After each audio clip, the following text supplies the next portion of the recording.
hot topics. And joining us today, Judith Mesvin-Johnson, the Chief Relationship Officer for New Solutions for Profits.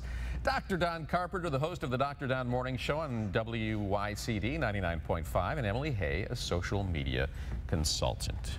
Before we get things started, you wanted to say what? Happy birthday, honey bunny. Oh, thank you. Oh, you didn't mean me. I didn't. This is your honey bunny's birthday? My honey bunny's birthday was yesterday. Oh, mine's today. Really? Gail's Happy birthday. Is it your birthday? No, my wife's. Oh, yeah, she's a Halloween baby. We got these Scorpios. My sister had a birthday this week, too. Happy birthday to all of them. All right. Well, very good. There, thank you. Now we got everything covered. I wanted to start on a positive, lighthearted note, because we've got some serious topics to talk about This is an important topic. Yeah. Tomorrow, a 30-year-old Oregon woman is going to end her life with a doctor's help. Her name's Brittany Maynard, and you've probably seen her story. She moved to Oregon after learning that she has an inoperable and a very aggressive brain tumor. She's already had several seizures.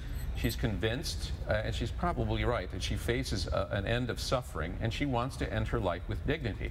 So tomorrow Well, actually, tomorrow was the day, and then she did decide that she was going to hold off, but she told everyone, you know, it was going to be tomorrow. She's feeling a little bit better, so but she's waiting. In control. But that's the point, and that's the fact that she moved to Oregon to have that decision to what do you think in terms of, you know, right to live, right to die in the way you want to? We'll start with you, Emily, because this is really blowing up on social media, and I know obviously you monitor that. Well, sure. I mean, I personally am someone that feels we each have the right to do what we want with our own bodies. This is a very tricky topic. On a lighter side of it, I would try to be optimistic and think maybe some last chance will come in that will be okay and I'll get better. And so we wouldn't have to get to that scenario. This has been a policy in the Netherlands for decades now, and I spent a week over there watching how they do this, and it is interesting. In '98, we had a ballot question here in the state of Michigan about whether to allow physician-assisted suicide. It went down by a 2-to-1 margin. But is it time to revisit that, do you think? I do. Back in those days, I always felt like if people were, I think at the time, Jack Kevorkian was, you know, kind of gave it a bad name. Kind of gave it a bad name, but this idea of being able to have choice, I agree with you, Emily, that we each should. Unfortunately, in this case, with her age and how young she is, and for me personally, my faith would supersede making that choice. Also, I mean, she doesn't have a family or children, but she does have a family. And I just would love to see more exploratory work. I always feel like if we can get somebody to the moon, we can solve half of the problems we're talking about day by day. I think part of it is the way she perhaps may die is she doesn't want to go through that. Well, I had a friend go through it, and it was terrible suffering. What happens when your brain gets because we were always with the religious thing that God has a plan for you, and so ending your own life disrupts that plan. You should, you know, even though you may not think that you're paying conscious effort to His plan, you know, there are things going on that your mere presence on the planet.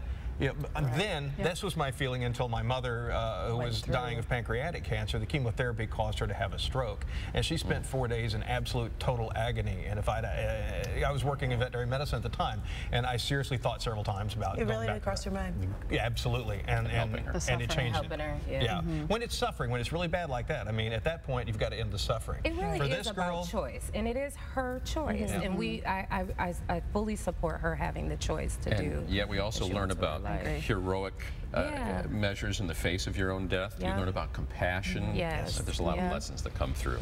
Let's talk about a fun character, Chris Christie. Boy, has he been in the news a lot this week? New Jersey Governor Chris Christie opened fire on a heckler this week. Did you see? Okay, look at that guy. He's holding up the sign. He tells that man to sit down and shut up. It happened at an event marking the 2-year anniversary of Hurricane Sandy. The man was protesting the pace of help. He said he would talk with the man after the event, but was not going to let him disrupt that event. Do you appreciate the governor's straight talk in terms of at a public event, having a press conference, someone's doing that? Dr. Don, did he handle it the right way? This was his forum. Let the guy go call his own press conference. Whatever happened to manners, you know, you shouldn't have to accept a heckler in a situation like that. But however, on the other hand, let's take a look at Chris Christie for a minute. The guy's on a really, really severe diet. And I know when I've been on a diet, I get a little cranky. So I'm thinking you got to cut him a little bit of room because I'm liable to snap at any minute now, you know, if I were on the same diet he is. Thankfully, I'm not. I don't know about you, Don, but where I come from, you don't tell me to shut up. You don't tell people to shut up. Well, where you come from, you don't get up in the middle of somebody else's speech and interrupt it and heckling because you come from the same kind of... No. I chose not to be in public service because I don't want to deal with hecklers, but he is a public servant, and the truth is that there is $1 billion locked up that's intended to get to these families that has not gotten to them, and folks are suffering. And frankly, Christy did not tell him he would meet with him later. He said, I have 1,000 things to do this afternoon, and you could be 1,001, which basically was a blow-off. Yeah. And I think it's a insight into, I mean, he's had some problems over the last couple of years anyway, but if I were... Give him a Snickers bar, I'll bet he changes his tune real quickly. I want to switch gears real quick. We have breaking news. Dave Brandon just announced, sources confirming that he's going to resign as athletic director at the University of Michigan. This is in the wake, of course, of the controversy with students about raising their ticket prices, the controversy with Shane Morris not being pulled off the field when he'd had a severe concussion to the head. What do you think? Was this overdue, and are they taking the right steps? Is he taking the right step? Somebody had to take. Sorry to blindside you. Yeah, no, that's okay. That's all right, because we had talked about it, you know, earlier. I still come back to this. This isn't my opinion necessarily. If they had been winning, we'd have never heard anything about any of this. I do feel that that's kind of sad. And we do understand that. Yeah, I mean, the game of college football is a business. We don't. Education isn't always. But as we've seen, anytime something like this happens, somebody has to get kicked so that they can get by it. This weekend is homecoming. Do you think that may have something to do with it as well? And a lot of alums are going to be descending on Ann Arbor this weekend. What do you think, Yodi? You think he should? I kind of take issue with our culture that says the heads roll from the top down. I'm just averse to that in general. I don't know enough about this, frankly, to be able to speak intelligibly, but concussions was an issue well before now. Right, valid. Do you know lingerie? I do. All right. Let's get it spicy. Yeah, I mean, I think a lot of women have an opinion on this. I got furious when I read this story. We're talking about Victoria's Secret. I don't know if you've seen the ad, but they are coming under fire for a new ad promoting its body bra collection. Now, if they called it the body bra collection, that'd be fine, but the ad features very, very skinny models and the phrase, perfect body, superimposed beneath them. Well, 3 European women are demanding an apology and an end to the campaign, saying it continues to perpetuate the negative body images, and it's really damaging to most women. So, what do you guys think about the ad?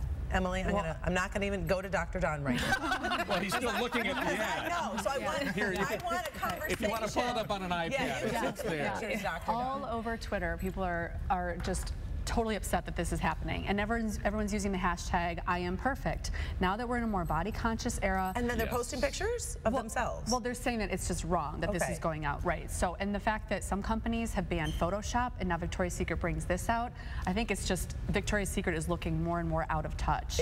I really do. I think so too. I think it's offensive, and I think it's horrible for our girls. I mean, and really for men, because I feel like that we're telling them that that's what the perfect body is. I'm sorry, I'm interrupting Yodi. You go. I was just all upset. No, I'm feeling you, sister. I'm feeling you. I said to Emily in the back, do you buy Victoria's Secret? And I don't. I don't. I haven't shopped there since I was a kid. Right. And clearly, my concern here is they continue, in the face of a more body-conscious culture, they continue to perpetuate these really linear images of what the perfect body is, and they are, in fact, marketing to young girls. Right. So shame on you for that. But then furthermore, you know, we talked about this the last time I was here, we consumers have to demonstrate our disdain by not spending money. They don't have the power we do. So if we keep buying, then you can't complain. But if you don't like it, you've got to show them with your purchases. I got to tell you, I'm a dad with a 20-something daughter, and I resent it. Absolutely. I want her to have all right, let's bring in Dr. Don. All I got to say is to set the record straight, the perfect body is right below this neck, people.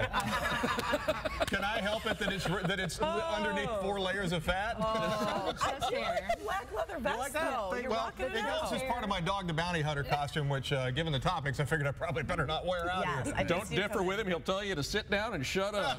This is the perfect body. I like it. I love that. There we go. Happy Halloween and happy birthday to your hubby. Happy birthday again, honey. I love you.